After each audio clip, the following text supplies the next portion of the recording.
Hey folks, welcome to Snowpal Podcast. Our guest today is Dr. Anthony Giannoumis. Dr. Giannoumis is a professor, entrepreneur, and keynote speaker on inclusive leadership who has raised 13 million pounds in innovation funding and spoken in over 30 countries. Dr. Giannoumis, thank you so much for taking the time to chat. I'm very excited to have you. We just had a 5 minute chat before the podcast, and I couldn't wait to get started. Thank you very much. Thank you, Krish. This is so exciting for me too, and it's just an honor. It's my pleasure. I know I gave a quick intro there, but if you could just introduce yourself to our audience and what you do, and then we can get into the topics. So I usually introduce myself on stage as American by birth. So I grew up in Texas back in the 1980s, and then I transplanted. I emigrated here to Norway, Oslo, Norway. So I say I'm American by birth, Norwegian by choice. And I started my career as a computer programmer, then took a right turn at the traffic light. Decided I wanted to become an opera singer. Sang opera professionally for about a year before I took another right turn into academia. And now, like you said, a keynote speaker, storyteller, and a little bit of stand-up comedy on the side whenever I want to challenge myself. Some of us, Dr. Giannoumis, are born with a singular talent, if you will. I have only one skill, and then I end up talking to people who could do three or five different things in life, and it doesn't help at all. It doesn't help some of us who are like single threaded, but I'm very happy to have you. So the three topics, just to get us started, right? We're gonna get to. You mentioned a book that you either published or working on, so we'll get to that in a second. But by way of quick introduction, just one more time. I know you teach, right? You're a professor, and you Yeah. said where you born and then where you currently live. Yeah. The three topics that we've kind of picked, we're going to talk about them as much as possible in the next 60 minutes or so. I'm just going to socialize the topic and then pick one at random, or we could pick one that you want to get started with, and we'll go from there. The first No, one let's do is it. why culture fit is the laziest hiring decision founders make. That's number one. Topic number two is if your team always agrees with you, your company is in trouble. That's number two. And topic number three is the leadership mistake that quietly kills great teams. Do you have a preference? If not, I know which one I want to get started with. Let's go with your choice. Dealer's choice. Okay, thank you.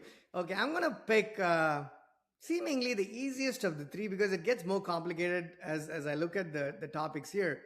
I'm going to go with if your team always agrees with you, your company is in trouble. And now to get us started here, Dr. Giannoumis, I'm going to say, what is, if you could explain what that means as well, right? On top of what we understand from the statement there, but also supplement that with an example on both ends of that, saying, hey, where you've actually seen, where people, sort of a servile leadership or whatever the right term is, right?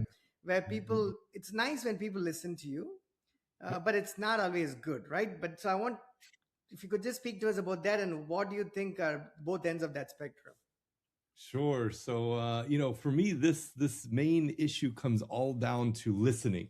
It's one of as a leader, if we're not spending the majority of our days, the majority of the work that we do in our teams and in intersocial interactions, just shutting up and listening to what the other person's got to say, then we lose out on so many opportunities. Not only for business development, business growth, and all these other important kind of metrics, but also personally. There's so many chances that I've had in my life by having just a little bit of wherewithal, a little self awareness of just shutting my mouth, listening to what the other person's got to say, trying my best to just understand where they're coming from. It doesn't mean I have to agree with them. It doesn't mean that I have to do exactly what they're telling me to do. It only means that I have to be receptive and open and kind of honest with them and with myself about what they're telling me, so that you have a chance then to take on board what they might say and actually do something valuable with it. I got a great story that comes back to my early days of teaching, if you'll allow Absolutely. me to tell it. Yeah. So it was my first year teaching, and I thought I was this hot shot professor. I got the suit on. I get up in front of this auditorium of 400 students. Just finished my doctorate. Was feeling so good about myself. This is my meaning in life.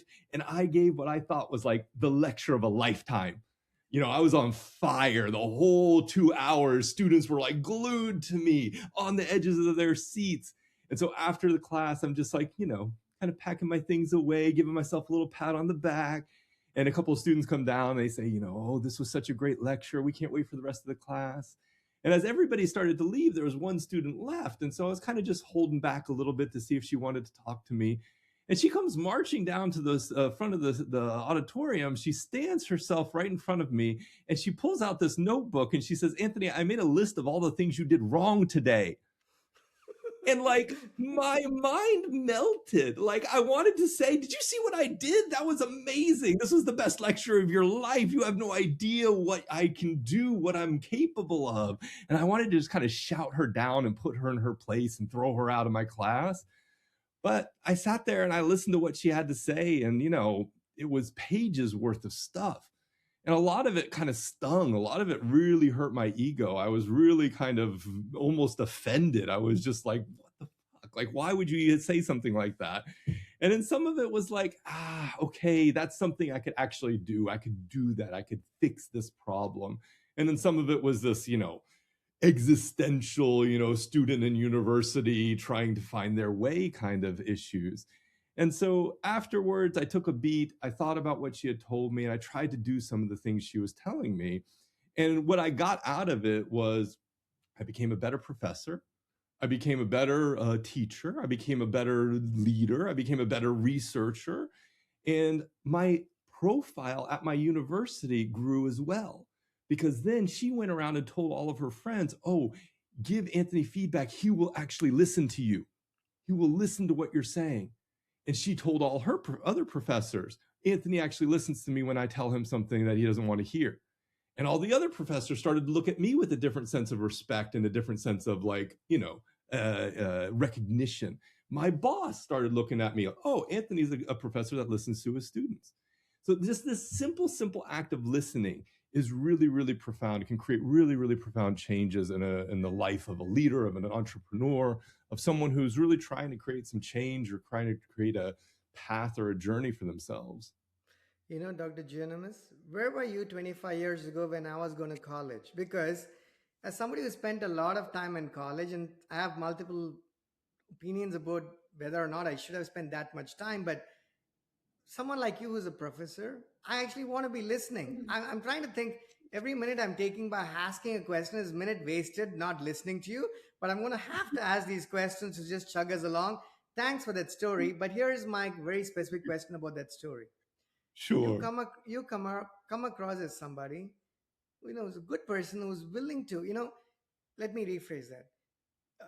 Needing to do what you did is absolutely incredible, right? You said you learned from it, you were not in denial, you accepted, you took the feedback, and it improved you as a person.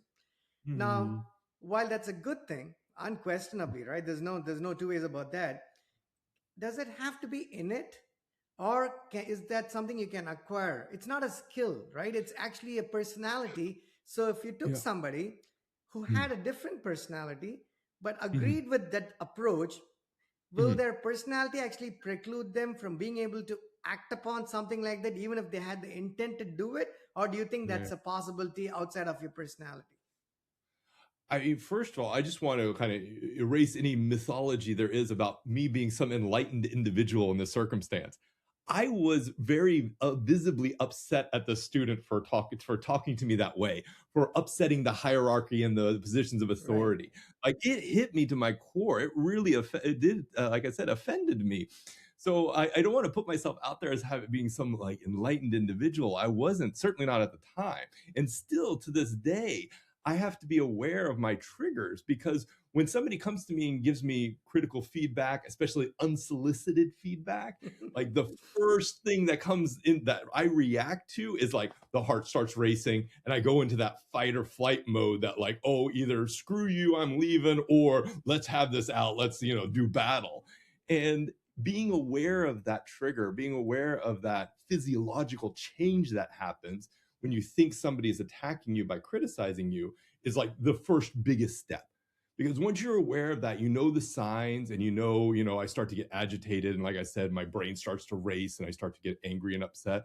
Then I can start keeping everything else in check, because then it's just understanding your emotions, processing your emotions. And if in the moment you can't be receptive to what somebody's got to say, just again, your main job is just shutting up and listening. and listening to what they got to say, and then thank you so much. And now I'm going to take this and process this. I'm going to take this and I'm going to think about it. I'm going to try to suss it out. I'm going to try to separate my emotional reaction from actually intellectually thinking about what they actually are saying. Because in the moment, I thought the student Katie, I thought she was trying to attack me. I thought she was attacking my integrity, my qualification, my reason for being. But she wasn't. She was giving me, in her view of the world, she was giving me a gift. She was trying to give me something that was going to make me a better person. And you don't realize that all the time in the moment. Sometimes you react to this as an attack. And I think understanding those triggers, those emotional triggers, those mental triggers, and then being able to separate yourself from that experience to be able to say, okay, this is how my body is processing the experience. This is how intellectually I can think about the experience. And that helps kind of unpack some of those feelings and some of those reactions. So, You know, yeah. no, sorry. Thank you for saying that it's not so much enlightenment and you have to work on it, because that gives me more hope for a lot of us, right? Because if it was enlightenment, that means that, hey, you were born a certain person, you're able to pull that off. But no, what you're saying there is you're also a regular person who did emote to it, but the way you handled that situation was probably different from a lot of the people would have ended up doing, possibly. And by virtue of taking that approach, you could come out with a lot of learning that came from that student, right? Now let's go 100%. talk about the other side of that spectrum, which is, Mhm. let I want to put yourself, if you could put Mhm. yourself in the shoes of that student, right? And I'll give you the context here, give you two pieces of context. One is you're the student and maybe I'm the professor, right? I am Yeah. this nice looking and Dr. Giannoumis, right? Yeah. And very smart, and you're the student and coming and telling me what are some emotions that go in your mind. And I'll give you one more context to it. Yeah. This happened, was it in Norway, was it in the US, It the was here in classroom? Oslo. Yeah. Oslo, right? So I mean, I'll just speak to the culture that I know, right? I'd love to visit Norway one day. Hopefully, it happens soon, but I don't know other than the YouTuber that I follow. But I do know, Dr. Giannoumis, that the cultures vary across nations. Even if you take a country like India, it's much like Europe in a nation where every state is different from the other. So Yeah. the the stress on hierarchy is different Mm, between geographical regions. There are yeah. parts of the world where it's frowned upon that you cannot question authority because you're not expected to question authority, right? Yeah. So if you could just speak to two parts of this, right? One is Mhm, in Norway or in the mhm. US, where you can, to some extent, I guess, question authority, not all the Mhm, way. mhm. Oh, Uh, yeah, absolutely. and other parts of the world where probably you can, and in certain Mm. parts of the world is an absolute no no. If you were to Yeah, yeah, put yourself in the shoes of that student, but also yeah. put yourself in these three different geographical locations and Yeah. cultures, how might you handle that situation with that intent being making an impact there in the classroom? Yeah, I think you're hitting on such an important issue because the cultural exchange of this, what we want to happen, we want that feedback to travel, right? We want to get that feedback at the end of the day. Sometimes we want it on our terms, but we want it one way or the other. We're not always going to get it, and it does vary by culture. In Norway, like you said, it's very much, challenging authority is very much seen as like part of the cultural value system, especially when it comes to students. Students, like student rights in Norway, are very, very, very, very high. So students have a lot of rights and they use them and they're aware of them, and it's a high social value, high social price. In the US, I would say a little bit less, it's more of a recognition of the authority and the hierarchy. But certainly, as somebody who's experienced both of these cultures, I could say in Norway, it's much more inverted or much more flat than it is to a certain extent in the US. Now, what you're pointing out about some cultures where kind of violating that hierarchy would be a very big taboo, it would be very just a no. It's also can be driven by a sense of collectivism. So you're not going to violate the hierarchy because this is about us as a group, it's us as a society, as a community kind of mindset, kind of value. So you 100% cannot export what works here in Norway to Japan and expect it to just magically happen, because it does not. I work with a company here in Norway that is a Chinese car company, and the cultural interchange here in this exact issue of feedback culture is hugely challenging, because in Norway we want to set up these systems where people are able to give feedback, bottom up, and people at the top are learning and trying to improve things. But in China, this system just doesn't exist. It just doesn't operate in the same way. And so we have to find new ways of approaching this. And so if I were Katie in Norway, perfectly normal, come up to the professor, call them out, maybe even in class, call them out, right? In the US, to a certain extent, yes, but maybe not in certain occasions, or if there's a certain dynamic. But there's always ways of, like, coming after class and pulling a professor aside or pulling somebody aside.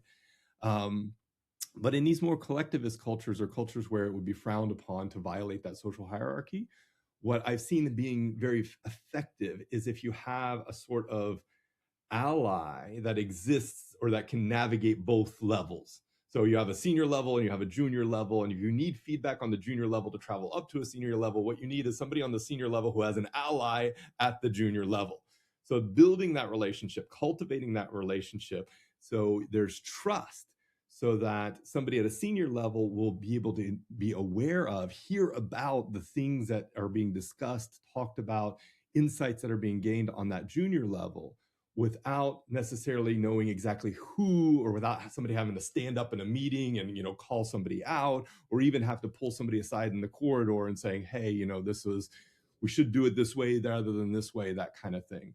That can be really valuable. But I love that you brought this up, because I do think it's a misnomer to think that it's a one size fits all kind of situation. It is absolutely not. And even though listening as a fundamental skill set is valuable across cultures, how we implement that within an organization and how that works with cultural values needs to kind of acknowledge and be adapted for those particular settings. Lovely. Yeah. I have a question, but I'm gonna give you share another story with you probably before that. The thing I'll come back to after this story is I had a conversation with a friend of mine who went to college with me back in India, who used to Mhm. live in the US in Seattle for many years. Him and his wife have traveled to every country in the world, like every single country, and they've been on every single plane, like even the minor airlines in all of those countries, right? So he's got this incredible travel experience, and I had him on the podcast. We had a few conversations. He told me an example of something he found by virtue of doing some work in Beijing for some project. I'll come back to that as a follow up to what you said there, but here is my story. Just to complete your part of it, right? You talked about Norway, where it's completely all right to question authority. And you Yeah. mentioned the US, where yes and no, just depends on the situation to some extent. Mm. I'll give you the other end of the spectrum in my experience, right? So people are going to, a lot of our listeners or watchers are here in the US. There are some in India, and I Yeah. don't know how they're going to take to this story, but I want to share the story because it's truth. I Yeah. went to school Please. in the north of India. This is like, I want to say 100 years ago, probably when I went to college there. Uh, it was an engineering college, and the attendance was not compulsory. You could go to class if you wanted to, but you couldn't be asked to come to class, right? That's just the way it worked. Some of us went to some classes. Some people went to all the classes, and some went to none, no classes. They just took the tests, exams, and all the assessments and whatnot.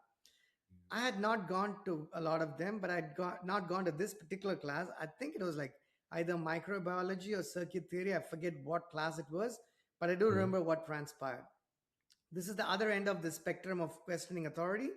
While the institution did not require that you have attendance to show up for Mm. exams or whatnot, the professors did like for you to show up there, right?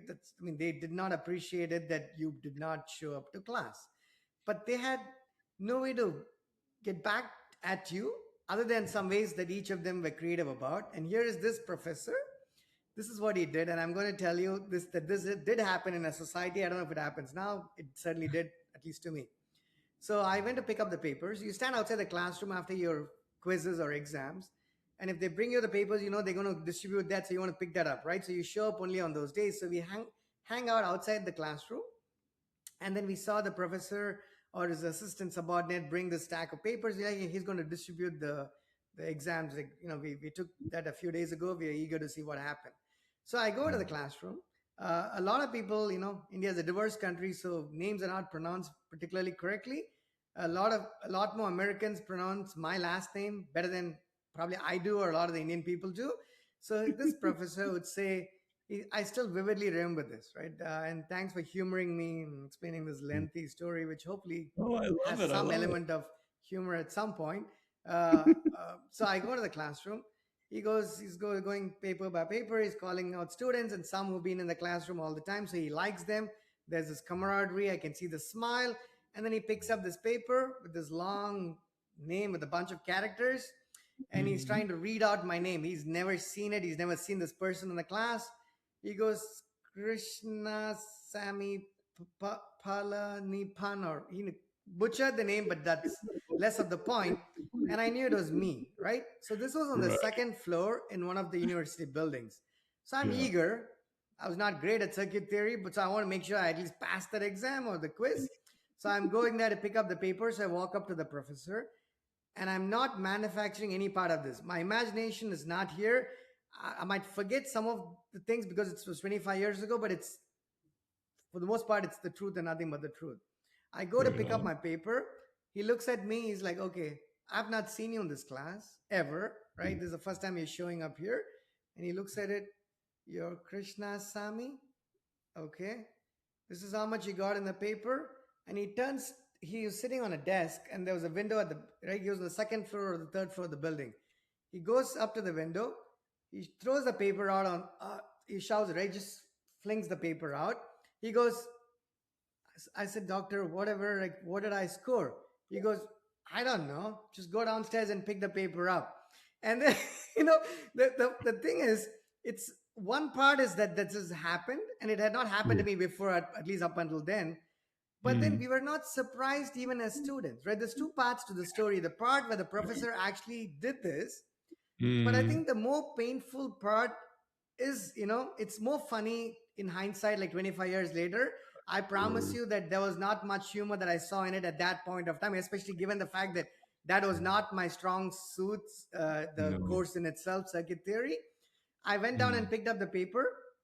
The next time we were there, we just accommodated this. We expected that this was going to happen. So Mm. we would have a friend of ours stand downstairs so he could just catch the paper, right? So the next time he'd be, hey, you know what? He's going to throw it out. Can you just catch it? So that way I don't have to go scramble and look for it on the courtyard or something, right? Oh my I know it's a long God. story, but I just want to explain that there are different parts of the world where things are quite different, right? And Yeah. questioning, I just want to get your, I don't know if I can, there's no thoughts that you could possibly share, but I get it. but I want to complete this story with the question I'm going to ask you about this friend of mine who went to Beijing. Here is what he Mm. told me, Dr. Giannoumis. He said that he was leading this team. He was going to be there for a week in Beijing. It's a tech engineering team. They're working on a particular project at the time. He would actually talk to them. He was kicking off a new project, so he wanted a lot of feedback. It's not like he actually wanted feedback, right? When you're teaching in a classroom, feedback is probably good, but I don't know if you desperately need it, right? I could be wrong, but here he needed the feedback because he was actually going to kick off this project. Yeah. He Yeah. says Yeah. 2 days went by. Nobody asked him a thing. Nobody asked him a thing. Everybody said everything is okay. He was like, something doesn't add up here because I could not be right because I don't know the system like they Mm. think I Mm. might even do. He Mm. hit up someone else who was raised in Beijing and now and ended up living in the US. So he could Mm. ask them more personal questions. And he said, you know what, the culture is different in China. You people are not asked or expected to question authority. So you're gonna Mm. have to socialize with them, take them out for dinner, create a relationship before you did that, right? So that's my There you story here. I want you to share some experiences of yours in a difficult scenario where go. Yeah. you've gone to a lot, traveled to a lot of countries, right? What are some Uh, cultures that you've seen where they don't promote this? And if for people living in those cultures, how do you uh, recommend that they go about addressing this? I mean, I can use the culture I live in right here in Norway. I mean, the the the general attitude of a lot of folks is very introverted in Norway. My business partner is Norwegian, and I always say that she's introverted even by Norwegian standards, and she's so introverted that she makes the average Norwegian look like an American. That's how introverted she is. And so, as a cultural kind of like, part of what the culture is to be introverted. People avoid conflict. There's a word in Norwegian called conflict sky, and it means conflict shy. So that's the translation.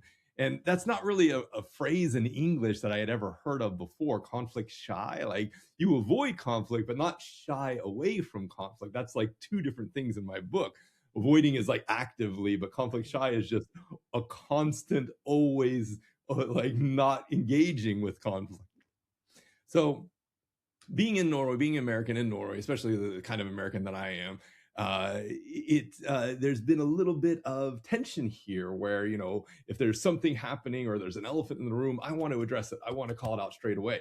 But a lot of the Norwegians just want to, you know, leave it, brush it under the carpet, pretend like it's not there until you take them out for a beer on a Friday night.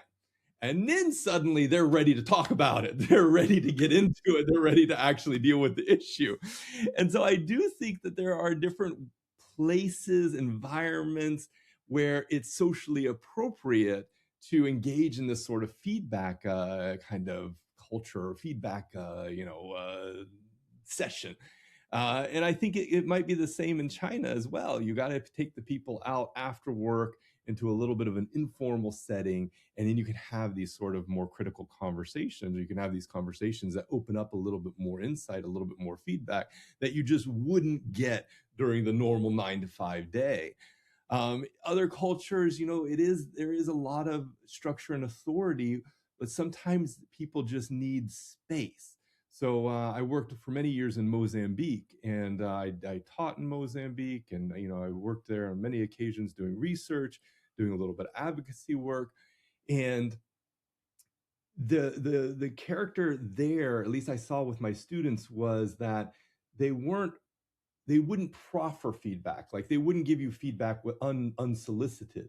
But if you gave them a space, a structure, and kind of endowed them with a little bit of a magic wand, you're allowed to give me feedback right now, then they would be forthcoming. They wouldn't be super critical, but they would at least talk to you and say, okay, these are the things I'm seeing. This is new directions we could go.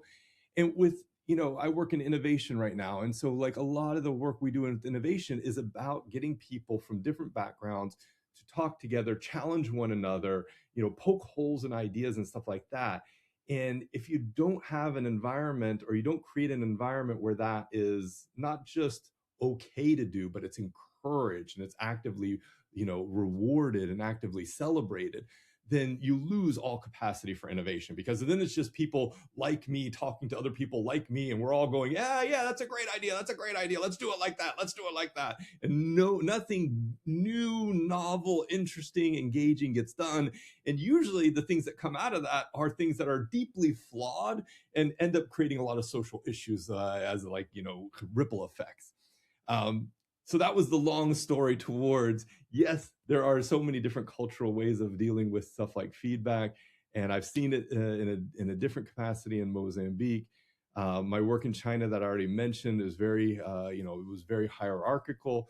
So you had to kind of find an ally at the lowest levels that the top level could kind of buddy up to, or you have to take people out for, I don't know, even karaoke. I know this is a very big thing in Korea, in South Korea. And so taking somebody out to sing karaoke, you get everybody kind of, you know, unbuttons their tie, unbuttons the top button, and relaxes a little bit. And that's where these conversations can kind of take place. Of course, when you start adding things like alcohol to that, then the conversations can get a little bit more dicey. But at least those conversations are happening. And if you're going into these settings as a leader, thinking to yourself, okay, I'm here with the purpose and intention of understanding different perspectives in mind, going back to the listening, show up, be there, engage, but be quiet. Let the other people do the talking, and just try to understand, try to take it all in. Thank you. We're going to take a detour to your books before we come back to the other two topics, right? You know, Yeah. you said you're either working on a book or you've only published a book, right, Dr. Giannoumis? Well, I published a book a couple of years ago called The Sins and Wins of Inclusive Leadership. So I Okay. keep one handy just for such occasions. It's a children's book for CEOs. So it's designed like a children's book, but Oh, it looks as you can looks see, beautiful. It looks it's beautiful and written with adult creative. language. You know, It's very it, let me do this. How many pages is that book? This book is a total of, I think, 33 is what we landed on. Okay, so let's talk about a random page. Can you go to page Okay, number 22, for instance? Can you please open 20, up 22? 22 is this one. Okay, I want to talk about that page so people get an idea about a part of the book. So, 100%. what is that? Sorry, what did it say there, Dr. Giannoumis? What did that The say, that title of page? that page was See the Whole Person. And it comes from a story that I had. It's actually kind of a sad story. So I was in New York many years ago, and I was at a UN event there. I was speaking at the UN. And afterwards, they had one of these like gala dinners, receptions where everybody's holding a little plate of food and a drink. And there's all these dignitaries and ministers and all these very important people, and they've got like clusters of people around them. And I get super shy when I'm in these environments. I'm actually an introvert, despite how I might come across. So after a full day going into this environment, I'm just like, I'm going to have a snack, I'm going to have a drink, and I'm out as soon as possible. And so I do that. I'm making my way out, and I see this woman against the wall. And so I was like, I'll just say hi to her on my way out. She introduces herself as Anita from Costa Rica. We get to chit chatting, and I find out she had done like 2 master's degrees at Harvard, and she had done a bachelor's degree in MIT. And so I started to kind of like go, oh my God, this person's amazing. And we got to chit chatting. And so we agreed, okay, we'll follow up after I go back to Oslo. So I messaged her when I get back to Oslo, and I say, hey, you've done so much cool work. Like, what is your plan for the future? And she said, I want to do a PhD. And I said, well, would you ever consider coming to Norway and doing a PhD with me, like under my supervision? She said, absolutely. So a couple of months go by, and she applies for a position. She's awarded for the position. She comes here, moves her whole family, her 2-year-old daughter, her husband, to Norway. And it was the end of a year that was just the year from hell for me. It was like 2 years post COVID, and just everything hit the fan. So at the end of the year, I was looking forward to having a few weeks off. I had plans to go to Vienna. I was going to be sitting in front of a wood fireplace with a cup of, glühwein, and just relaxing and doing a whole lot of nothing. So I take off after the end of the semester. Meanwhile, she had just shown up here in Norway. It's the winter. It's dark. She's trying to find a school for her child. She's trying to find places to buy the food that she's used to, eating at back in Costa Rica. And she's texting me almost every other day saying, hey, how do I do this? Where can I do this? How do I do this? And I kept kind of blowing her off, just kind of saying, oh, we'll deal with it in January when I get back. Okay, don't worry about it. It's okay. It'll be fine. Don't worry about it. So I get back in January, and she asked me for a meeting, and she sits me down and she said, Anthony, look, I know you needed some time off, but I moved my whole family here, and I really wanted to be able to have a land firmly in this new country, in this new place that I'm going to live with my family. And I just needed some simple answers from you, a little bit of engagement, and I got none of that. And she said, because of that, I'm withdrawing from the PhD position, and I'm leaving. And it broke my heart because, first of all, she was an incredibly talented human being. I would have done well to have been her supervisor for the next 3 years and seen her grow in her career. And that would have helped me a lot in my career. Secondly, I felt like I let her down in a really big way as an immigrant. But I realized why I had done that. And it was because I wasn't seeing who she was. I was seeing her experience only through my lens.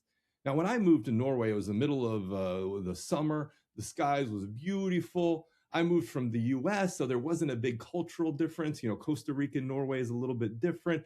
I moved by myself. I'm a man. I had no children. But she's moving here and she's having trouble because she's a mom. She's moving here because she's having a trouble because she's a woman of color. She's moving here, she's having trouble because she's from a different culture, and she just wants that feeling of home in this new place that she's adopted.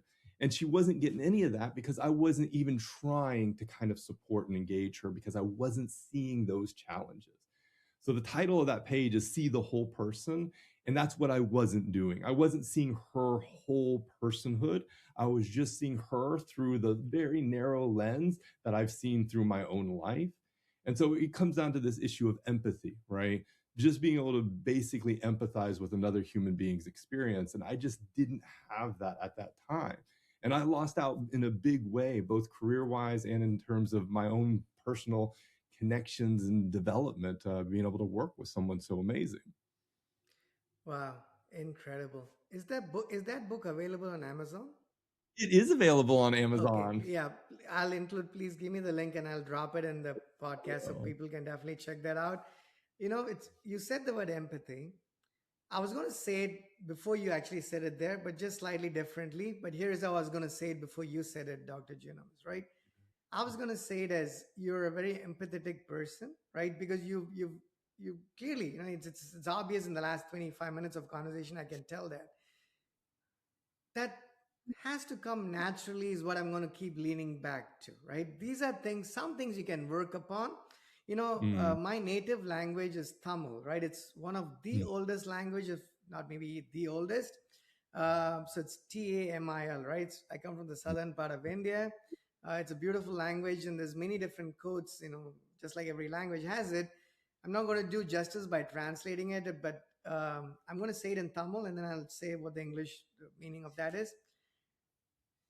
This is how it goes. It says, ஐந்தில் விளையாதது ஐம்பத்தைந்தில் விளையுமா. What it means is, what you don't learn at 5, you're probably not going to learn at 55. And the essence of that statement is, either you're born with a certain set of traits and personalities and tenets and whatnot, it's innate, it's in you, or mm, you adopt these things really early in your life through perhaps a mhm, childhood, early stages of your childhood, your formative years. Now, mm, we all know people who've been born and raised in different environments. Like the last time I was in mm. India, Dr. Giannoumis, I I'm looking at your full name here. I jotted down the shorter version. Hopefully, I'm pronouncing it correctly. Let me You're make sure, doing Dr. great. You're doing great, Giano. Krish. Don't Yeah, worry. yeah.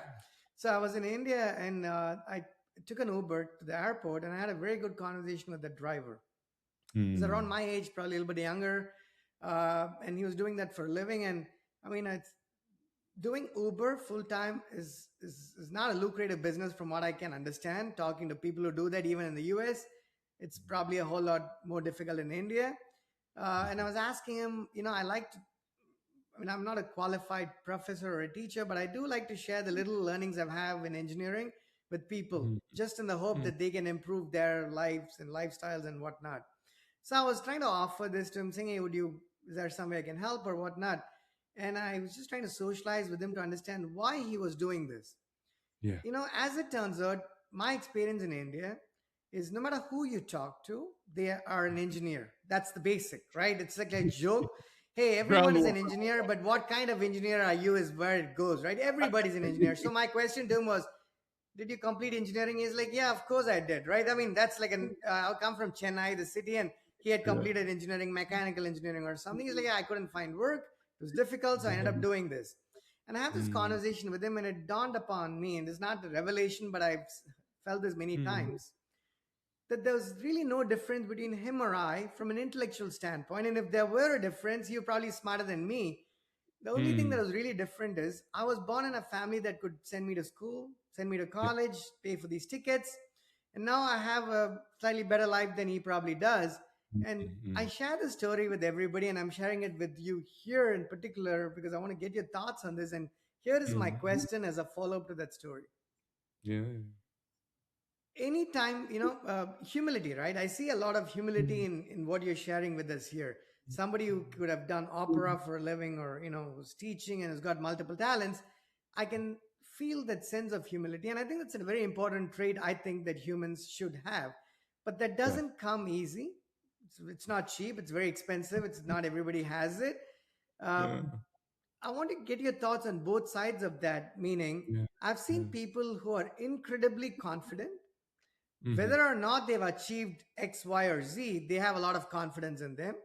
And on the Yeah. other side, I've seen people who've done quite a bit, but they lack confidence, right? Now, I don't Yeah, even know. sure. I struggle within me to find out what is the right way to go. Should I actually think I know a lot? Because I know Mm. deep down that's not true. I mean, there's not Yeah. one more saying in my native language, Mm. கற்றது மண்ணளவு கற்றாதது உலகளவு. What it means is what you've learned is what you can hold in your palm, like a sand that you can hold on your palm. What you Mm, don't mm, know and what you have to learn, is what you see on the shore. That's so much to Yeah. learn in life.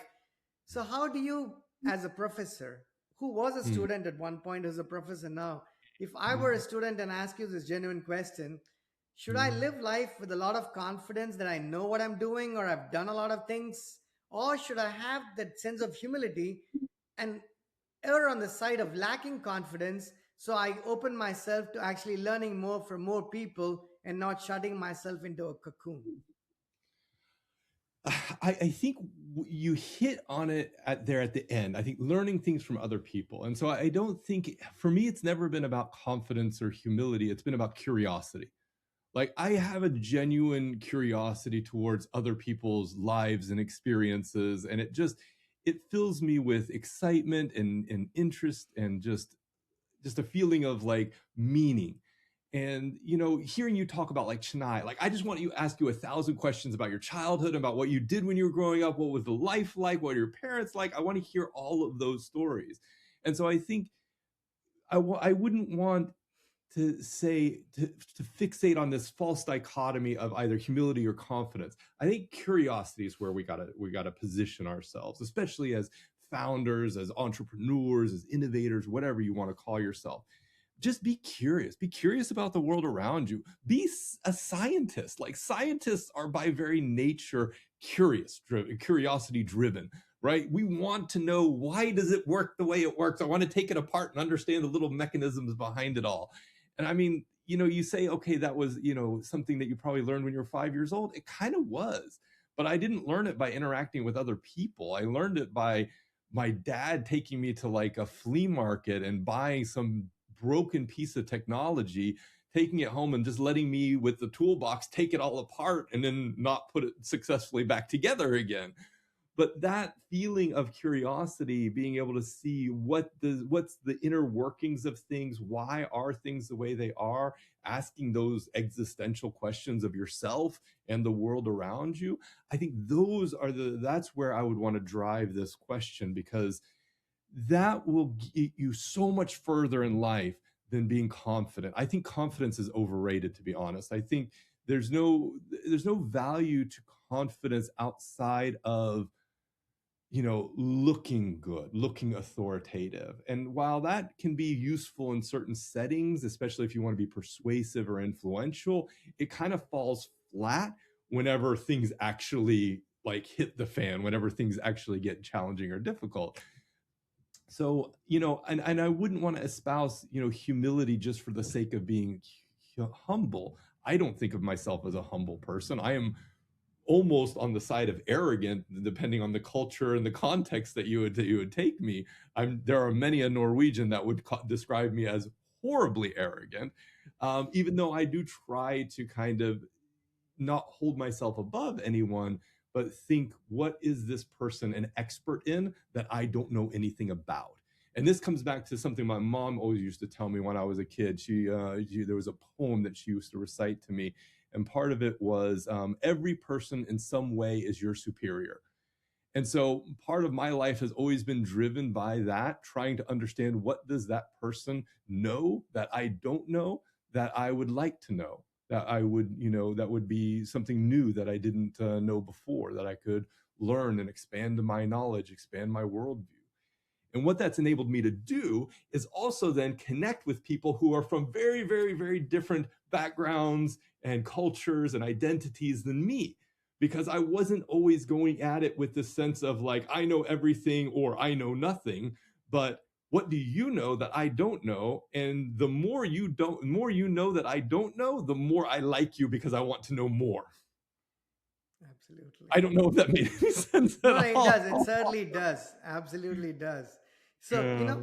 let me follow this up with the next topic, right? Because I think it's a good segue. Some of that you mentioned there.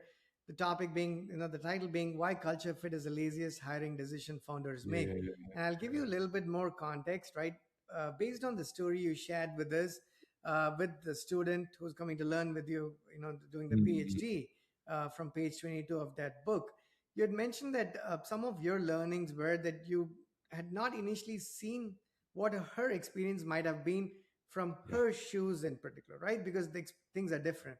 And that's something important. And I want to ask you a few things there, Dr. Giannoumis, which is, it's human nature that we see things from our perspective. It's not like we set out to doing it that way, but it's just how naturally things work, right? When you go out somewhere, that's how you're going to be, right? You're just going to look at it from how you grew up, how your formative years were.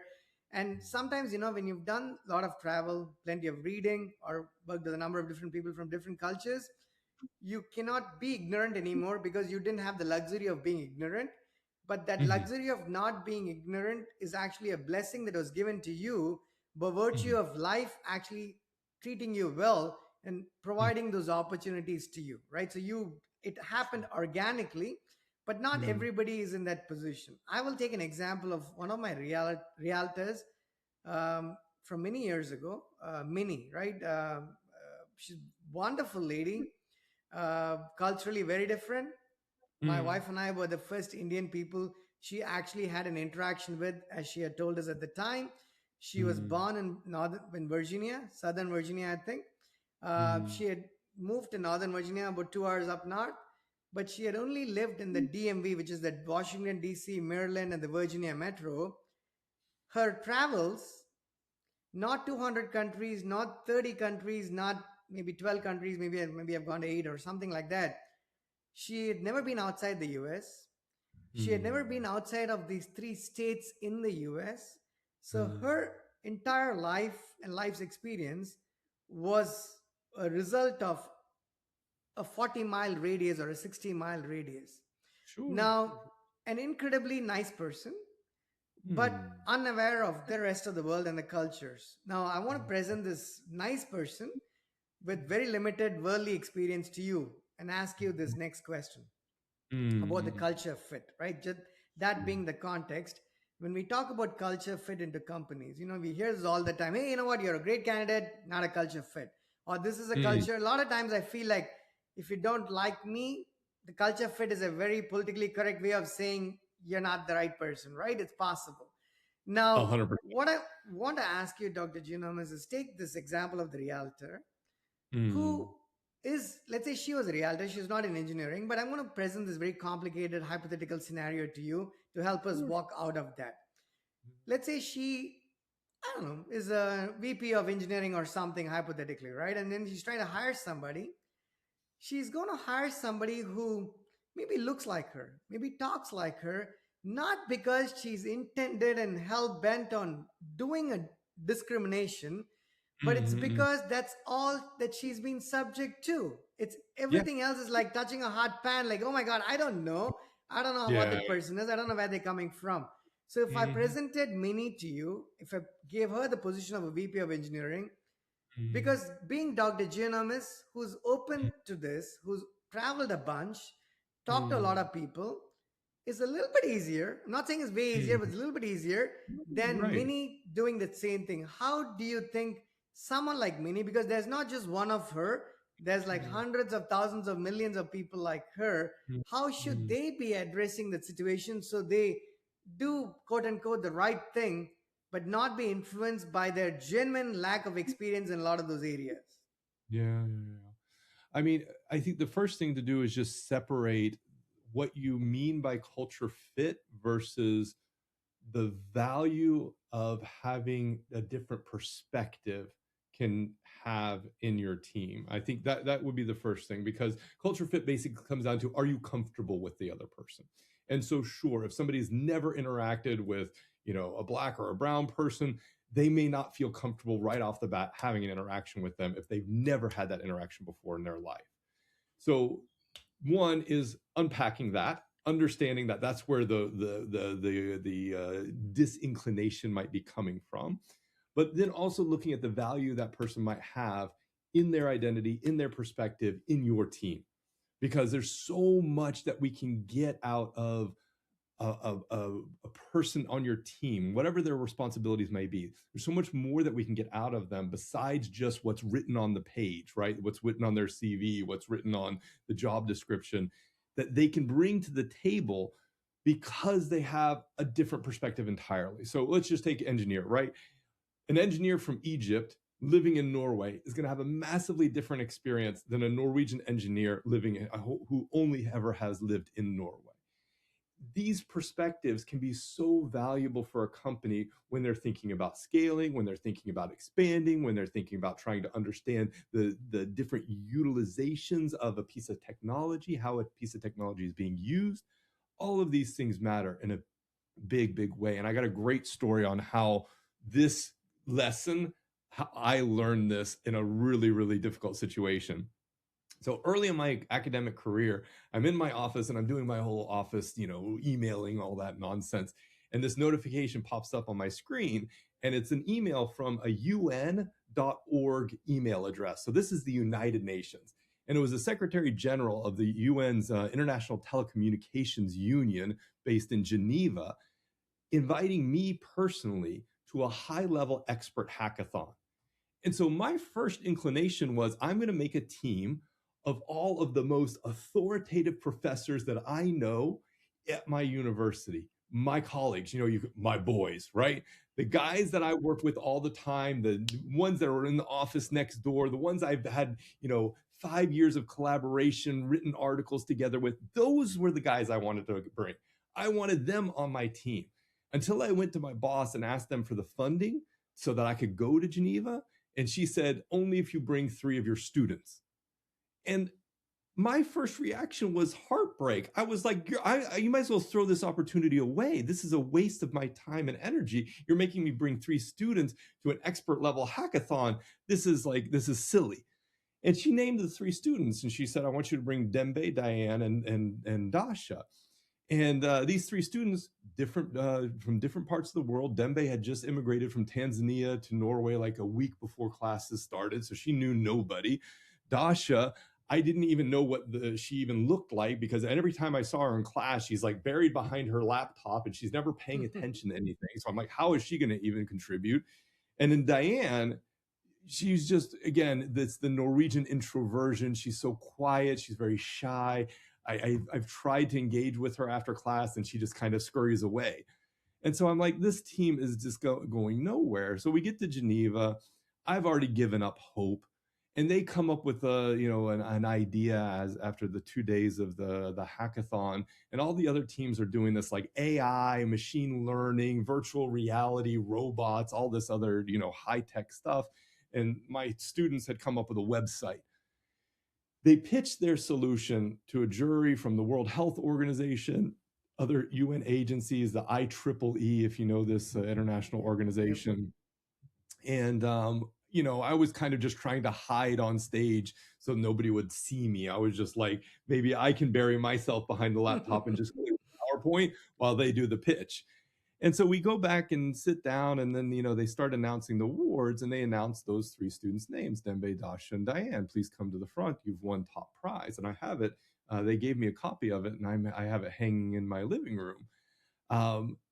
They won top prize not because they were the team that I would have picked.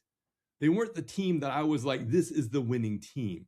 But they were a team of people who, because of their different perspectives, were always checking each other. They were always challenging each other. They were always saying, well, in my perspective, this, and this is something we should consider. My perspective, it's this, and this, and this. And they would build on each other, and they created a nice sense of camaraderie and trust over the 2 days.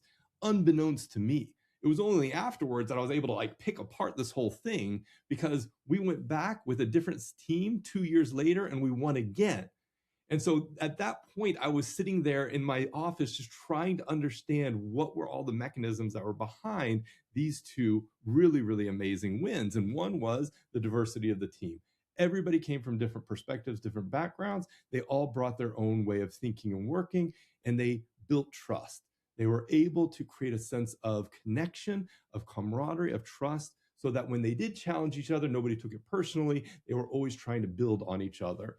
And, for someone who maybe doesn't have a lot of experience working around different cultures or working with different groups of people, start small, just have an interaction with someone, just have a conversation with someone who's, not the same race, not the same gender, not the same ethnicity, not the same religion.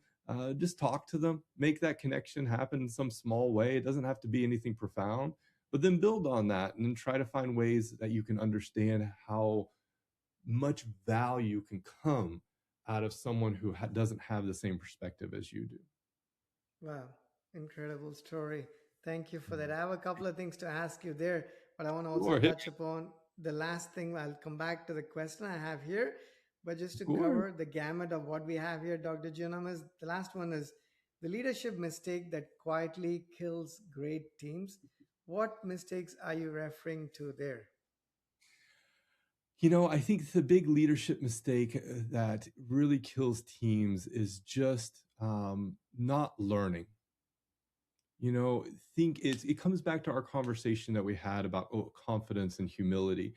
Um, as a leader, you should be spending almost all of your day trying to learn what's happening in the world, in your life, in the business, in the people who you surround yourself with.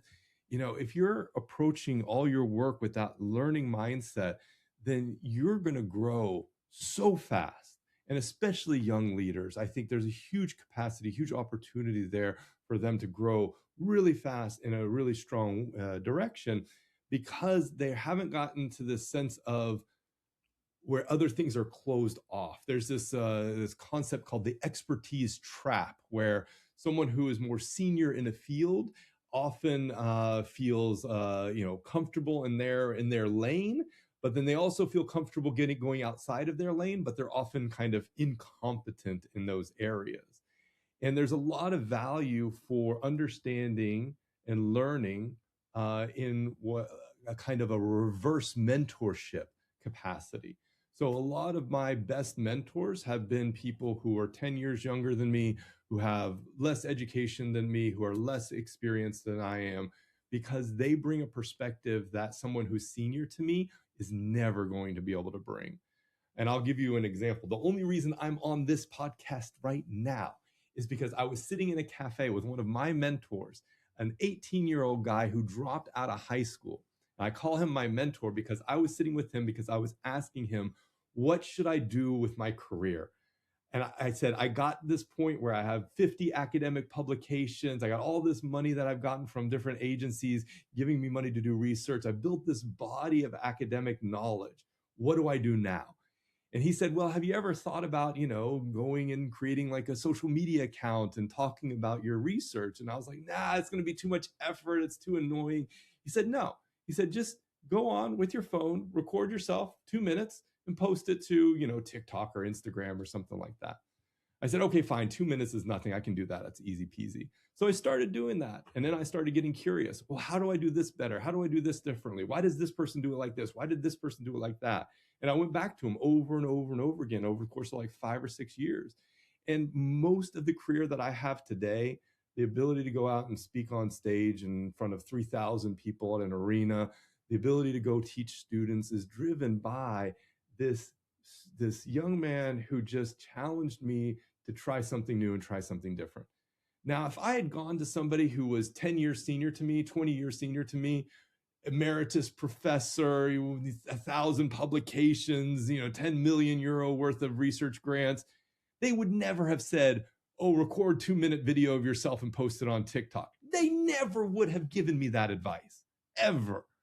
But because this guy had that sense of new perspective, I was able to build a career in a direction that brings me so much satisfaction and joy. It's unbelievable. So I credit him for the reason why I'm here today talking to you. Let me ask you.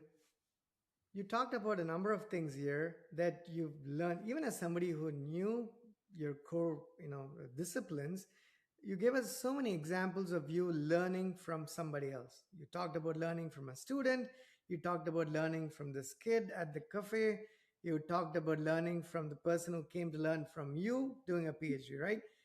So clearly, you are somebody who's open to learning. I mean, that's of all the skills that you might have, Dr. Giannoumis, I would say this is just as important in my mind, right? Probably one of the most important skills because you're now able to become better and better and better because you have that ability to acknowledge that maybe there is room for improvement, right? And that's one more time I'm going to go back to personality because some things you can work on, some other things God's going to have to bless you with that. But here's what I want to ask you. you come across to me as somebody who's not going to be comfortable in a room where you're the smartest one. Correct me if I'm wrong. Come across as somebody who would rather be in a room where there's other people who know a little bit more than you do. And Yes. I couldn't agree more with that, because I didn't have the problem of being the smartest in any room. God's blessed me with not being that person. But outside of that, I've never felt at home. Even if I ended Yeah. up being in a room where I felt like more people were learning from me than I was learning from them, that created Yeah. a sense of discomfort. And that translates to engineering as well. If I get too comfortable writing Ruby code, I go pick up Golang. If I get too comfortable writing Golang code, I go try to find something else that makes me uncomfortable, because I feel Mm. more at home in that discomfort than in Ab- basking in the glory of the little that I think I've learned. But mm. I want to ask you about the other end of that spectrum, because I know people, good people, smart people, Mm. who actually want to do the same thing over and over and over again. And if you told them that maybe they don't have a need to do that anymore. They've got financial security, they've got whatever. They could kind of explore, because life gives you one shot at doing things, whether you do it right or wrong. And I never understood why you would want to, why would you? I don't know. It's just each one's personality. But I want to get your thoughts on you. You work with a lot of students, you Yeah. teach a lot of students, so you have a wide range of personalities that you have to learn and adapt and Mm. kind of work with them. I want to take that to an engineering context. Just because I run a software company, a Yeah. lot of my questions happen to be a little selfish, if you will. So let's No, I got. say if I were selling coffee in a coffee shop in, I don't know, in a village in Norway, right? Or Sweden, Mm. beautiful Scandinavia, some part of, I could I could choose to hire people who look maybe like me, who are very, it's a very monolithic shop, because that's a small town. Because I ate at a place near somewhere in a small town in Scotland. It was amazing. But Mm. when you don't find diversity there, it's not because those people went out and chose not to find diversity. It's because that was not readily available to them, and they didn't have a need for that. And I'll give you an example here before I ask you the question. Seinfeld, one of my favorite shows, from all time favorite shows.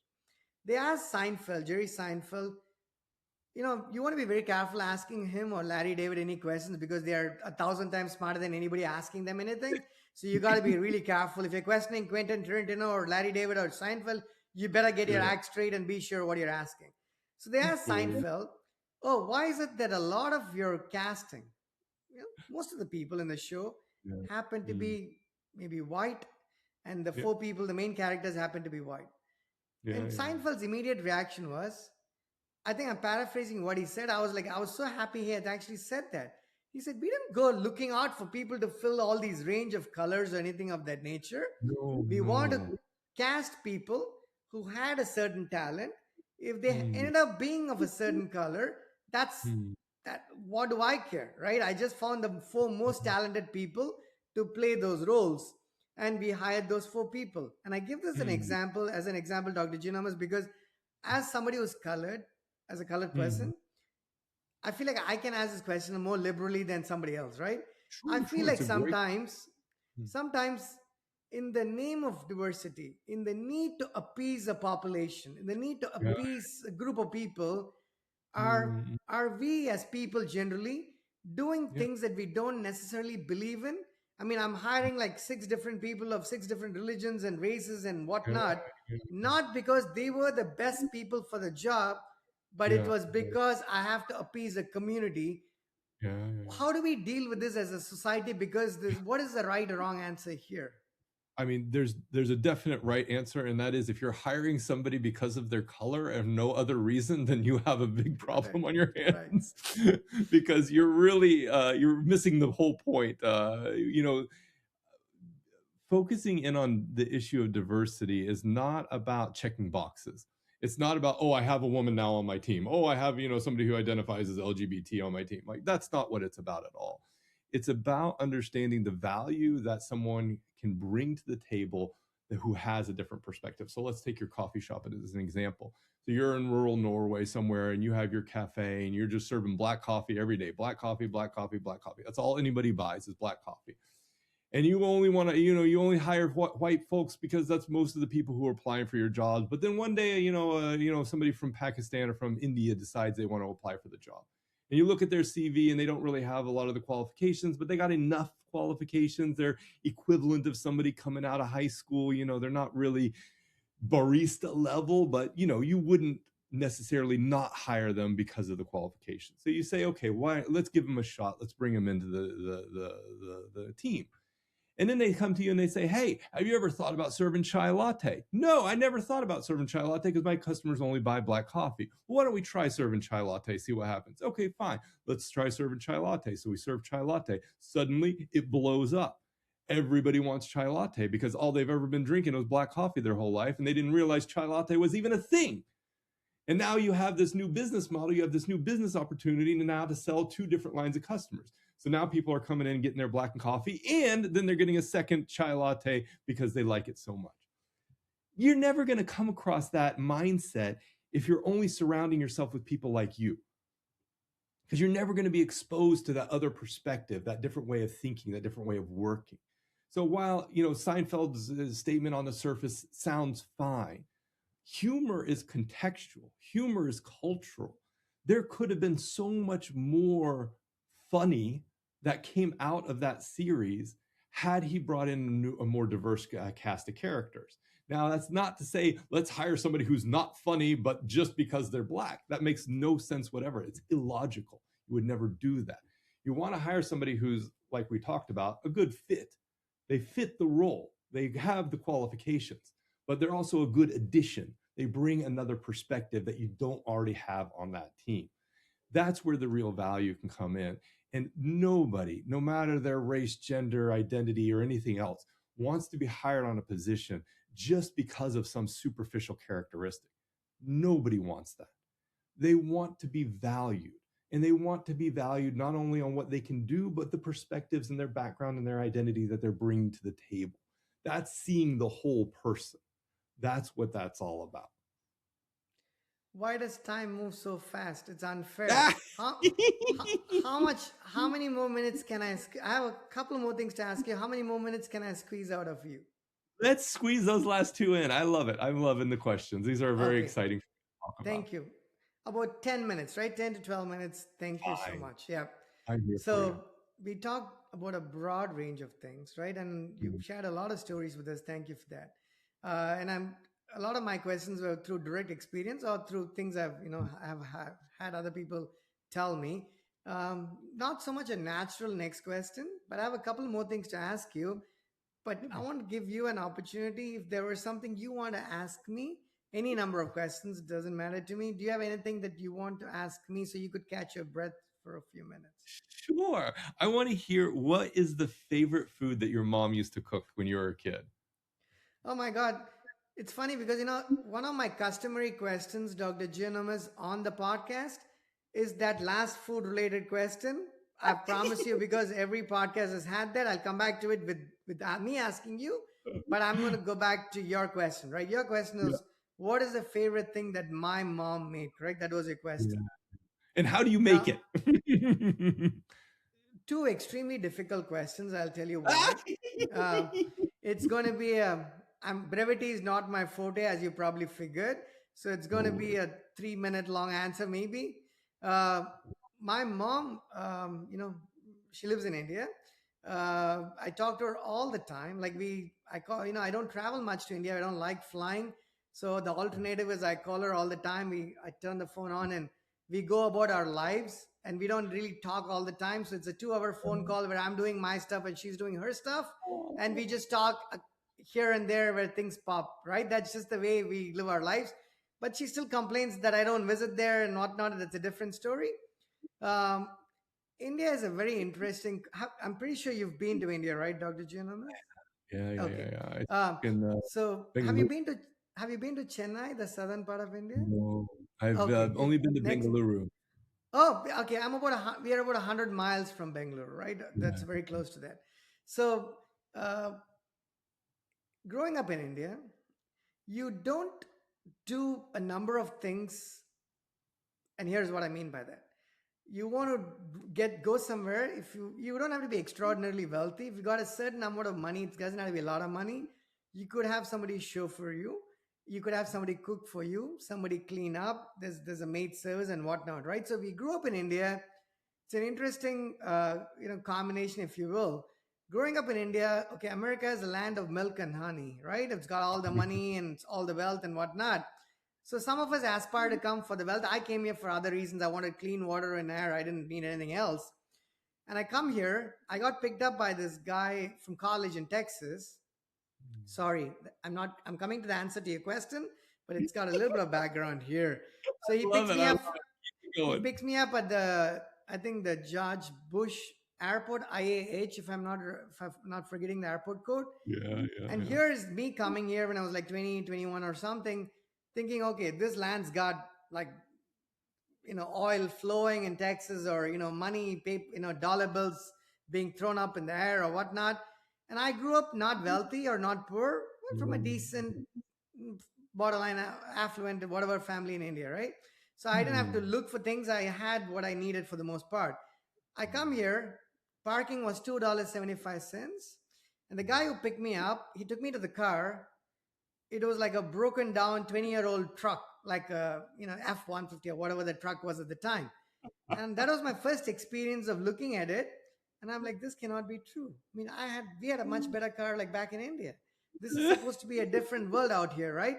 And then we sit in this car, and the AC was down. He was a fellow student, but he was much older than I at the time at the school. And then we go up to exit the parking lot. It was $2.75. He goes, Krish, do you have $2.75? I'm like, yeah, I do. But I would have thought he would, culturally, I thought he was going to pay the $2. And he looks at it Yeah. and he says, I got like $1.50. I don't have like $2.75. And now I'm thinking to myself, did I board the right plane? And did I actually land in the right country? Because I thought this was going to be like a place where people had tons of money. And, I say this, share this part of the story because you then end up learning that there's a lot of things that you took for granted when you grew up that don't readily exist. And one of those things happens to be cooking. Growing up in Okay. India, I've never been to the kitchen. I couldn't even tell one vegetable from another. I'm vegetarian, but I could not tell the differences. I have no idea what happens, right? You go, breakfast is on the table, lunch is on the table, dinner is on the table. And I come Yeah. back to the question you asked me, what your mom made. She does listen to my podcast on and off, but she's not going to gather all of this. So I'm going to say it here. She actually only supervised people that cook for her. I've never actually gone, even though she might disagree all the time, I've never seen her create this entire meal by herself till she visited me in the US. And now she's like, oh my God, I'm going to have to cut the tomatoes and the onion. I'm going to fry it. I'm going to have to clean the dishes and do the whole thing. She had never done that in her life. So my answer to your question is going to be a little bit concocted. I did eat food. Maybe it's from my mom's kitchen. Perhaps not something she made in entirety. Maybe she had Yeah. two other people slicing the tomatoes and throwing it in the wok and then cooking it. But I'll tell you my most favorite meal, right, of the dish. It's a very standard thing that a billion of them are made every single day. So I'm not Mm. unique in making this selection. Yeah. It's called dosa. It's spelled Yeah. DOSA. It's a crepe, where the South Indian thing where you put it on the pan and then I don't know if you've had that before. Oh Did yes, you? I've had them Yeah, many a time. They are that's my my favorite. The thing about India is everybody thinks they have ownership to the dish that they make. So coming from the state that I come from, Tamil Nadu and Chennai, I grew up thinking, I mean, we invented this thing. We know it better than anybody else. And then you go to Bangalore, which is all of 100 miles away. It's made quite differently. And they opened a restaurant here like 10 miles from where I live, where they made this dosa, right? We call it dosa. The north of India, they call it dosa, but it's actually dosa. I go there, my wife and I took a bite and we were like, oh my God, what is this thing? This doesn't taste good at all. And then we wasted this whole thing and came back home. And then I go read up online. The whole state of Karnataka, where the city of Bangalore is located in, that's their most favorite form of the dosa. I'm like, oh my goodness, I had no idea. And I don't want it, right? So it's just speaking to the cultural diversities of not just the world, of India. So that's my all-time favorite dish. You can have it for breakfast, for lunch, for Yeah. dinner, and for anybody else who's watching this Mm, and wants to see it from a Western perspective, I will mm, recommend a YouTube channel. One is called Chris. I think it's called the Desi Chris, like yeah, DSICHRIS. If you Google him up on YouTube, you're going to find him. And then yeah, his friend, his name is Daily Max. These are two American guys, incredibly wonderful people. They travel all over the world. They spend a lot of time in India eating these dishes. And if you've never eaten it or you've never seen anyone eat it, all that you've got to do is look up these two guys, see how they eat this, and I guarantee it that in the next 24 hours, you're going to go find a place that sells it. Unfortunately, you're going to have to go to one in America, and it's not going to taste anything like how it's supposed to taste, but regardless, you will still find it. That is my all time favorite meal, all parts of the day. It's not easy to make, so my wife makes it like it's like a festivity, but whenever yeah. she makes it, I'll shamelessly gobble that up. Sorry, it was Oh, a long answer, but that was my answer to that question. it's beautiful. You're making my cheeks hurt. I'm smiling and laughing so hard. I'm actually like tearing up. It was a So, beautiful story. thank you. Anything else you want to ask me before I asked you the last couple of questions? Oh my gosh. What did your parents do? What were their occupations? My mom was a homemaker, right? Yeah. Even though she claims she could have built rockets and gone to Mars, she'd say, if only your dad let me do it, I would have Uh, done it. That's partially true. Growing up in a very patriarchal society, she could not do anything that she wanted to do. My dad is the best engineer I've ever seen in my life, except he did not do engineering officially. So mhm, I'm an engineer myself, and I probably know 1,000 Indian people who've grown up with me or engineers. The uh, one person who did not officially study engineering is my dad, Dr. Giannoumis, but he's the better of the engineers from everybody else that I've actually known and worked with, because in 1982 he went to Singapore to buy a TV and he came back home. They had a remote control, but did not have an on and off switch, and he's a big person into conserving energy and battery. He actually installed an on and off switch on that remote on a Sony TV's remote control in 1982. And here I'm looking at it because I couldn't do hardware. If you put a gun to my head, I have no clue. I'm a reasonable software engineer, but hardware doesn't come to me at all. no. I he was very good at that. But what he ended up doing for a lot of his life, he managed an oil palm plantation in Malaysia that was inherited. It was from his Yeah, great grandfather. He enjoyed agriculture and engineering, yeah, and he still lives. He's not well, but he still lives in India. One of those people who would have been a happy camper if he had actually been was born in Japan or maybe uh, Norway or maybe yeah, the West. I say this because incredibly hardworking. Not to say that Indian people are not hardworking. Please don't take it that way. But what I mean by that is he's one of those people like me who love the land, who still loves the land, but sometimes you don't find this cultural connection to the place you're born and raised in. When I was yeah, 17 years old, I knew of India as a beautiful country. I grew up there. I love India, but I knew that it was not for me, right? I found a disconnect that I didn't understand till I yeah, traveled a little bit. I went to Malaysia, I went to Singapore, and you know what? I know what I don't agree with, right? I mean, it's just for me personally. So sometimes mm, you could be born and raised in a part of the world. Everybody can look like you. They can eat everything that you eat and speak the way you speak and have your same culture and maybe the mm, same religion for the most part as well. But you might have a complete disconnect. And then you talk to somebody who's from the part of the world you've never been to. Like I have a mm, few people I know who born and raised in Ghana. mm, Amazingly, I've not found met a single person from Ghana who's mm. not been incredibly light-hearted, funny, Aw.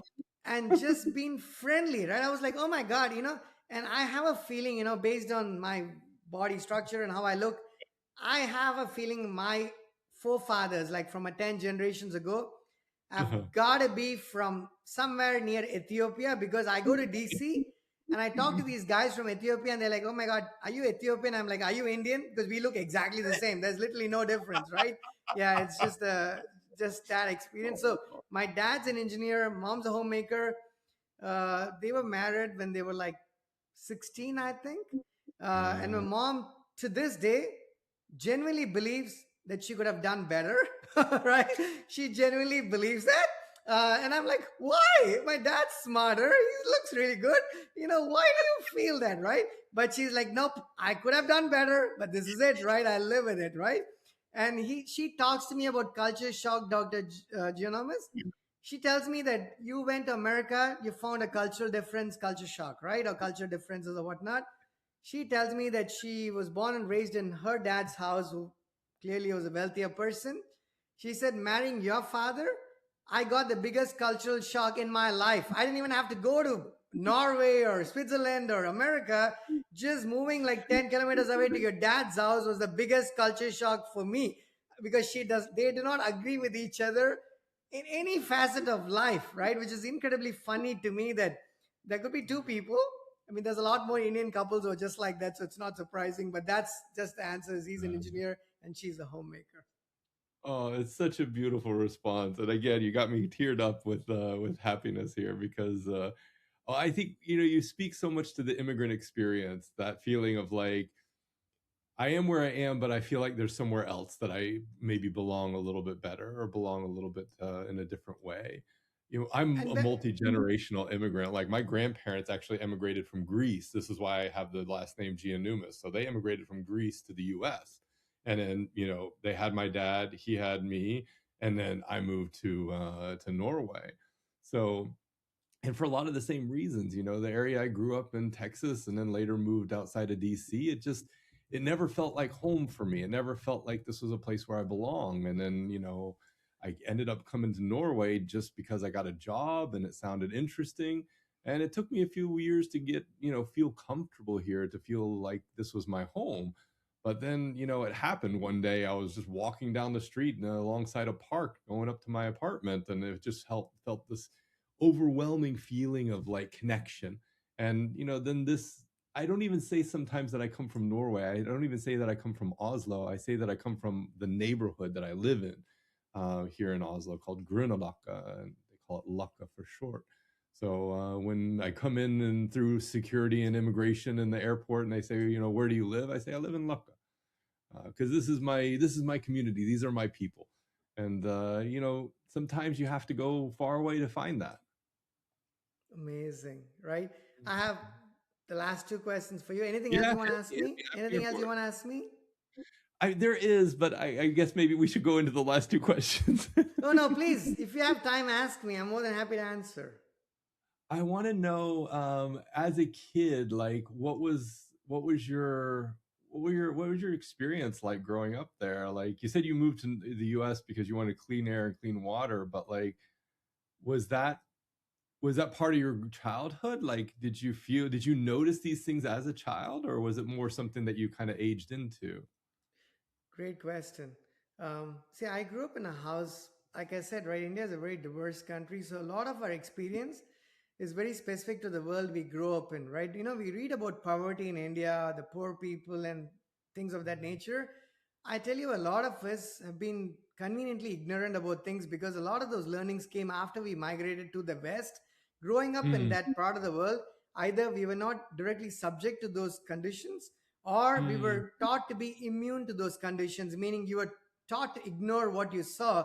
Because my wife yeah. is Indian from Malaysia. She's Uh-huh. been to India a couple of times. When we got married, she was there, and she goes, Krish, how are you able to be oblivious to some of the sufferings that happen on a daily basis? And I did not recognize that I was. Still, she actually made that statement because as somebody who was coming in to visit the country, that impacted her a lot more than it does to people who end up growing up in those societies, right? There is the Mhm. disconnect where the West sometimes does not understand that. Hey, you Yeah. go to Instagram, you see all kinds of food and Indian food on the streets, and I get 1,000 videos about scary Indian food. I've never Mm, eaten any of that, right? So it's new to no. me myself. Yeah. So going back to the water, right? Yeah. My mom would boil the water like 3 times, filter it 2 times, boil it 2 more times. So it went through like it was like an industry in the house. After it went through the 7 stages is when the border was brought to the table, right? I grew up like this growing up till I went to college. Now I went to Mm, college. I went to college in the north of India, northwest in the state of Rajasthan. My first exposure outside my house, and that was India that I was not ready to face. That was just overwhelming to me. It was almost mm, like my Norwegian YouTuber who mm, actually eats a lot of food in India. I don't know how he does it. He survives. I don't know how he does it, but I couldn't do it, right? I've gotten food poisoned a number of times. So growing uh, up, I was very sensitive. I had a sensitive stomach. I was very picky. A lot of times people recognize that why are you a little bit different in being picky? Because you're not mm. born in Oslo. You're not born No. in Bern, Switzerland. I mean, you're not Mm, born, you're born in India, and where this is common, right? So you've got yeah. to be, people thought you were either making this up, or Mm, sometimes people who don't know me enough or didn't know me thought I was being pretentious and being picky about it. The first time yeah, I went sure. to Malaysia, I was like, oh, you know what? Looks like clean water can be found easy in some other parts of the world, right? So then when Mm, I graduated, I did not want to go anyplace else. I want to travel to a few countries, but I grew up watching Hollywood cinema.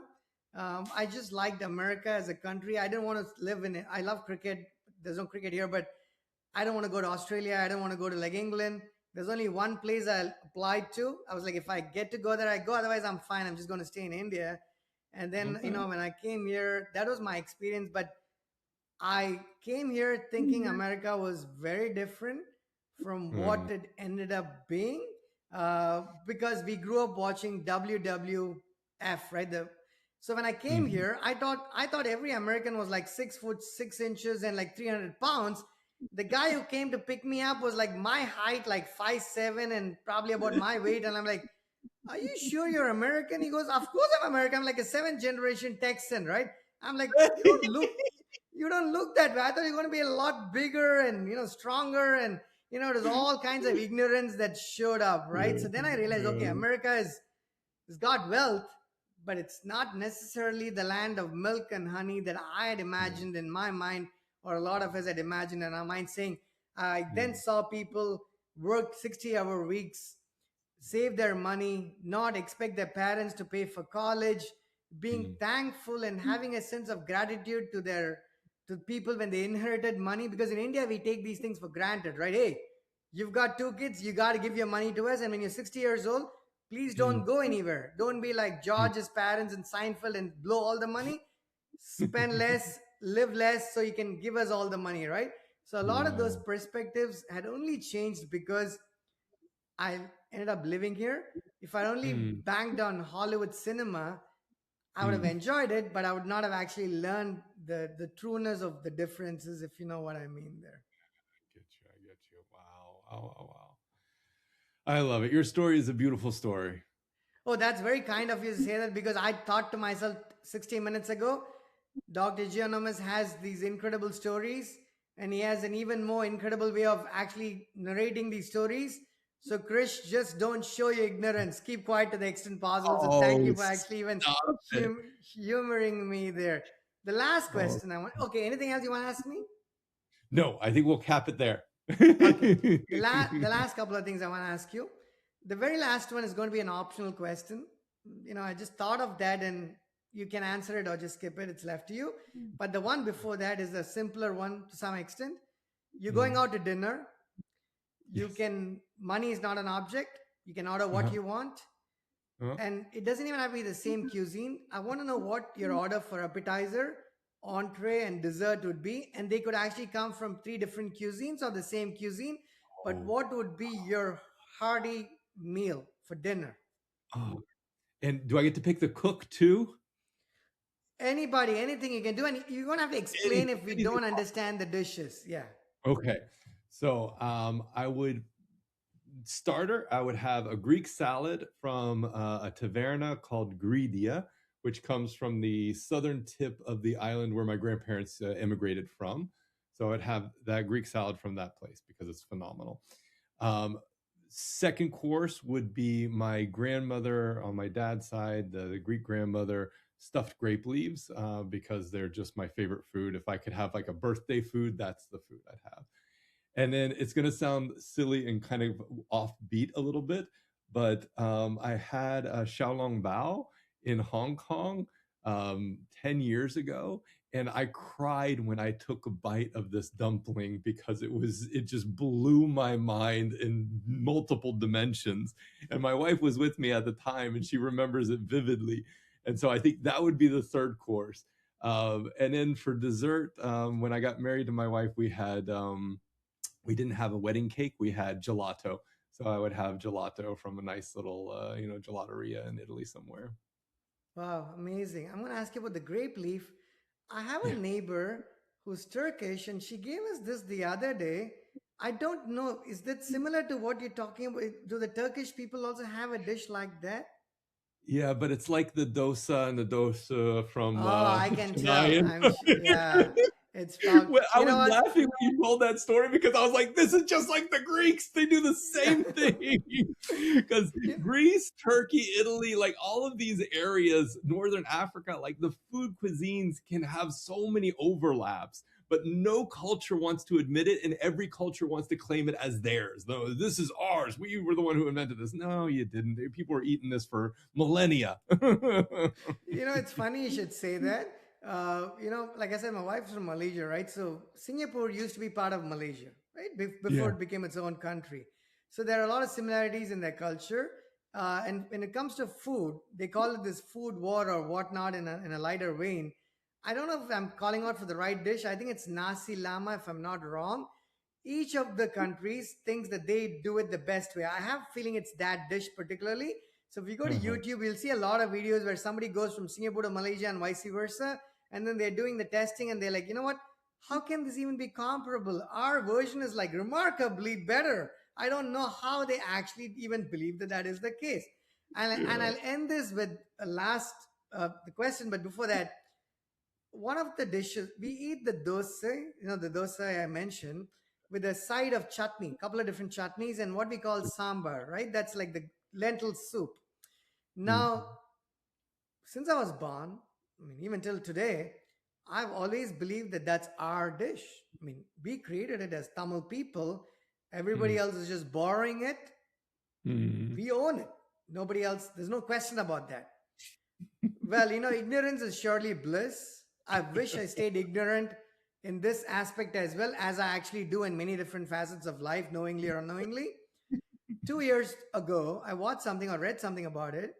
Apparently, there was a king from Maharashtra. I think his name was Samboji, if I'm not wrong. Mm. He ended up traveling to the southern part of India and they needed to make a good meal for him. And then they cooked something up. I think this is vaguely the story. They cooked something up using lentils.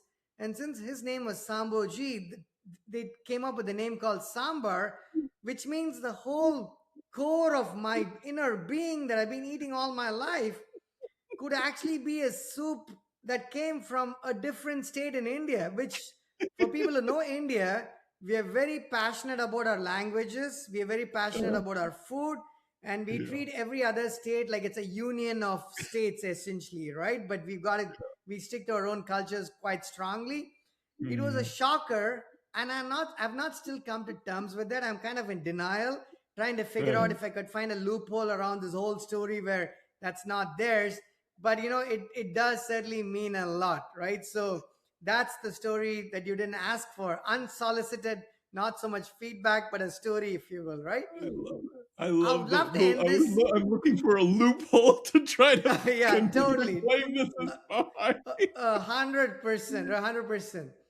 The last thing I want to ask you, on a Yes, more please. serious note, I don't want to Mm. end this on a serious note, but we live in a world that's very polarized. I don't know about Mm. Norway in particular, but in America, we live in a world, the Oh, world sure, is sure. polarized to a large extent. Mm. We don't have control over a lot of these proceedings. When I talk to my mom about things that happen geopolitically, she Mm. listens to me patiently for like 40 minutes and she goes, what do I have to do anything with this? I'm like 74 years old.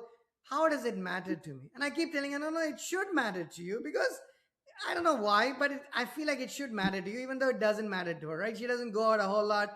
So the gas prices going up may not matter to her. A lot of these things don't matter. But But Mm, the question I want to ask you, Dr. Giannoumis, is mm, we don't control a lot of things that happen in this world. We are just regular. A lot mm, of us are just regular people who live our life. Yet we mm, are subject to what's happening in more than one way. You know, mm, when an Indian person does something silly or stupid in the US, mm, I feel like I and the rest of us are also impacted by it because it's just the way it works, right? When you travel from one country to another, you become sort of an ambassador of that nation. mm. I'm sure people in Oslo, or the part of Norway you live, are going to Yeah. judge every Texan based on Dr. Anthony Giannoumis, right? To some Well, extent, wouldn't right? it I'm be just nice? kidding there, but so No, it's true. how do you think we should live happy? I don't know about other things, but particularly happy Mm, in a world that's polarized, in a world that you have mm, little control over, yeah. in a world that is more complicated than it needs to be. And if you Mm, think this mm, question was hard enough already, I'm going to mm. make it really hard for you by adding this last hypothetical flavor. Okay. Can you answer this question pretending, say, you're not maybe a white person, right? You're going to have to Mm, answer this question. I'm going to be selfish as sure, sure. as a maybe a colored as a person of color, Mm, because not that it's not important to everybody, mm, everything is important, but I'm selfish. I'm going to ask you mm. this because I'm a person of color, and Yeah. I would like to hear how you think we should approach as an immigrant living in a different country. Mm, There are mm, pros and cons on a daily basis, right? There are things I love, there are things not so much. So I want to get your thoughts on how people, you have such a positive vibe, right? You're a mm, positive person, you're a smart person, you've traveled a lot. And I don't think there's a better person I could ask this question to. In mm, asking you a mm, question about the books that you wrote mm, or mm, the classes that you teach, I think we talked about that and I could ask more, but I want to ask something that's orthogonal to a lot of our conversations so far, mm, to end the podcast on that note. And mm. that could be your closing comments as well. Yeah, yeah, yeah. I mean, I first just want to acknowledge that we are in a very polarized world. And what that polarization, in my perspective, is creating is a lot of just, to put it very childlike, a lot of meanness. And I think that's what we can do for ourselves and others is to be kind. uh, Simple acts of kindness are, really what can bring things to a better world or a better place, whether it's your community or whether it's, finding ways of creating kindness in a broader perspective. That sense of intention, starting your day, ending your day, spending your day, trying to think about things that you can do for others that is kind, whether it's something as simple as greeting somebody. In Norway, again, conflict shy. They're also very shy and introverted generally. So when I greet somebody that normally doesn't get greeted, whether it's the person making my coffee or the person sitting at the entrance of the university, just smile and wave at them. That's an act of kindness. I call it micro compassion. It's just this little act that shows people that you're human, they're human, and we can have a little bit of a connection here in this time and space. And of course, there are grand acts of kindness you can do as well. Dedicating your life to social impact, dedicating your life to something like sustainability, like that's a big grand impact gesture. But little acts of kindness matter. And I think that's one of the things we can all do to change the way things are right now. I think if you're looking out at the world and you're seeing this polarization and you're not happy with it and you don't like it, the best thing that you can do, especially if the polarization makes you uncomfortable or makes you stressed out or makes you anxious, the best thing you can do is to be kind to someone. Doesn't matter who, just be kind to someone. Find somebody in your life, in your social circle, or outside of your social circle, and do something kind for them. Just to give you, you're in software engineering, so you might actually like this. To give you an example, the other day I had a problem with my computer, so I bring it into the university, to the tech department, and this is a group. They're like the people who handle luggage complaints at the airport, where they're never getting good news. It's always bad news. My computer doesn't work, this doesn't work, fix it. Why can't you fix it faster? Why is it taking so long? They're always the bad guy in any kind of scenario. And so I brought in my computer. I was respectful, I was kind, I tried to kind of explain the situation. They fixed me up, took no time at all. Very, very happy. So I said, hey, when are you guys having lunch tomorrow? It was going to be a Friday. I said, when you're having lunch? And they go, we usually go to lunch at 11:30. I said, okay, fine. No worries. Just wanted to, just curious. I just left it at that. A little bit of a secret. I went across the street to a pizzeria. I said, hey, tomorrow morning, 11:30, I want 10 pizzas, different flavors, gluten-free, all, just give me a whole, cornucopia of pizzas. I went back over there, grabbed the pizzas, took them over there. I said, hey guys, lunch is on me. I got you. It cost me maybe $100, which, it's not nothing, but it's not like it's going to put me into bankruptcy or anything like that. And it brought them so much happiness and joy. You would not believe their expressions when I came in with those pizzas. And one of them said, oh, I just baked a cake yesterday. Will you take a piece of cake with you? And I said, yes, I would love to take a piece of cake. And then one of my students was in there and he said, oh my gosh, this is so cool. When are you going to have class again? We're so excited to have you in class. And all of those connections, all of that feeling of joy, it does something. It does something for me and it does something for them. So even though they were the one who was on the receiving end, gotten pizza, got to eat good pizza, I had to have that on a Friday, I got so much happiness out of that interaction. And I'm bringing this here today because it's an example of like little things, little gestures of kindness can make a huge difference in someone's life. And especially for folks who often don't get good news. Like, there are certain professions that like those professions are just like always dealing with hardship. And if you can bring a little bit of happiness, a little bit of joy, a little bit of kindness to those folks, God, it just makes all the difference to them. And it'll make all the difference to you as the one doing the kindness because it makes you feel better. So I don't know. That's my little life hack. Like I bring a lot of happiness and joy to the world around me just because giving kindness, doing kind things makes me happy. And I'll add to that, right, if you will, the demeanor, right? When you talk to somebody who's got a positive tone, a body language, it is contagious. I forget what I was doing before I started recording the podcast, but I'm going to end this with a lighter heart, thinking, you know what, maybe the world is a better place than I might have thought like 90 minutes ago, right? And I will say that how in the world can a nice looking Greek origin Texan who lives in Oslo have anything in common with Krish? But there is one more thing I caught there in common, which is, believe it or not, Dr. Giannoumis, I actually have somebody who helps me with my yard, right, to mow my yard and stuff. He's a fantastic guy. His name is Pedro. And when he comes in, right, usually when he does the yard and he does other things around the house, helps me out. I go to a place, I mean, I'm vegetarian, but I go to the place there. I know he loves Hawaiian pizzas. I do it all the time to the Good point for you. now, to the point now, my wife is like, Krish, you shouldn't do this. And she meant it in a good way. Here's what she said. The last time Pedro was here, he came and he didn't even mow the whole thing. It was just a little plant. I needed help with one bush. He did that one thing and he goes, Krish, are you getting the pizza? I was like, Pedro, I can get you a pizza for just doing this 2-minute thing. It was like terrible. But I ended up getting him the pizza. But then I was like, you know what? I told him, Pedro, maybe I need to figure out, I can only get you a small size pizza for this. I can get a soup extra large.